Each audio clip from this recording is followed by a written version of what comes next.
ஒரு காக்கா குளத்துல இருக்கிற ஸ்வான் அன்னப்பறவை கிட்ட போய் ஒரு கேள்வி கேட்டுச்சாமா. நீங்க தான் உலகத்திலேயே ஹாப்பியான பேர்டு, உங்களோட ஃபீலிங் எப்படி இருக்குன்னு சொல்லுங்க. நிறைய பேர் உங்களுக்கு ஃபேமிலியோட வந்து ஃபுட்டு கொடுக்குறாங்க, என்ன எல்லாருமே விரட்டி விடுவாங்க, அந்த ஃபீலிங் எப்படி இருக்குன்னு சொல்லுங்க, நான் தெரிஞ்சுக்கணும் அப்படின்னு கேட்டுதாமா. அதுக்கு அந்த ஸ்வான் சொல்லிச்சாமா, நான் ஹாப்பியான பேர்டு இல்லை, எனக்கு எல்லாருமே ஃபுட்டு தூக்கி எறிவாங்க. பேரட் கிளி தான் ஹாப்பியான பேர்டு, ஷோல்டரில் கிளி உட்கார வச்சுட்டு எல்லாருமே ஊட்டி விடுவாங்க, அதனால கிளி கிட்ட போய் கேளுங்க, அதுதான் இருக்கிறதுலேயே ஹாப்பியான பேர்டுன்னு கிளி கிட்ட கேட்க சொல்லிச்சாமா.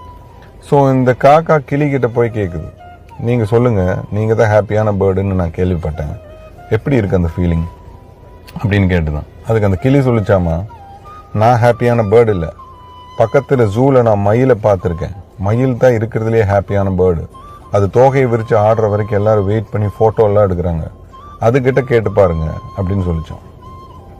ஸோ காக்கா பக்கத்தில் இருக்கிற ஜூக்கு போய் வெயிட் பண்ணி மயிலை பார்த்து கேட்குது, நீங்கள் சொல்லுங்கள், நான் கண்டுபிடிச்சிட்டேன், உலகத்திலேயே ஹாப்பியான பேர்டு நீங்கள் தான், அந்த ஃபீலிங் எப்படி இருக்குன்னு சொல்லுங்கள், நான் தெரிஞ்சுக்கணும் அப்படின்னு சொல்லிச்சேன். அதுக்கு அந்த மயில் சொல்லிச்சாமா, என்னை பொறுத்த வரைக்கும் நீங்கள் தான் ஹாப்பியான பேர்டு, ஏன்னா நான் உள்ளுக்குள்ளே இருக்கேன், நான் வெளியே பார்க்கும்போது உங்களை யாருமே தொந்தரவு பண்ணுறதில்ல, யாரும் பிடிச்சி கூண்டுல வைக்கிறது இல்லை, வேணுங்கிறத சாப்பிட்றீங்க, வேணுங்கிற இடத்துக்கு போகிறீங்க, நீங்கள் தான் ஹாப்பியான பேர்டு, நீங்கள் சொல்லுங்கள் அந்த ஃபீலிங் எப்படி இருக்குன்னு மயில் திருப்பி அந்த கேள்வியே காக்கா கிட்ட கேட்டுச்சோம். இதுதான் வாழ்க்கை.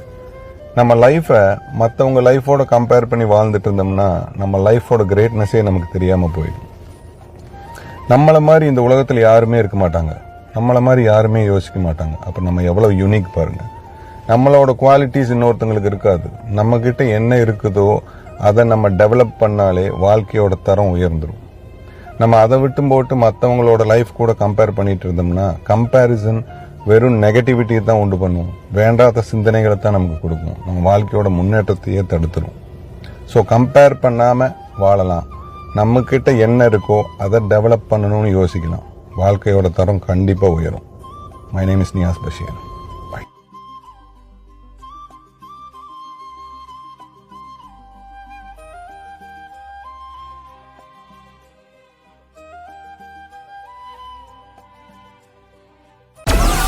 Download Moj.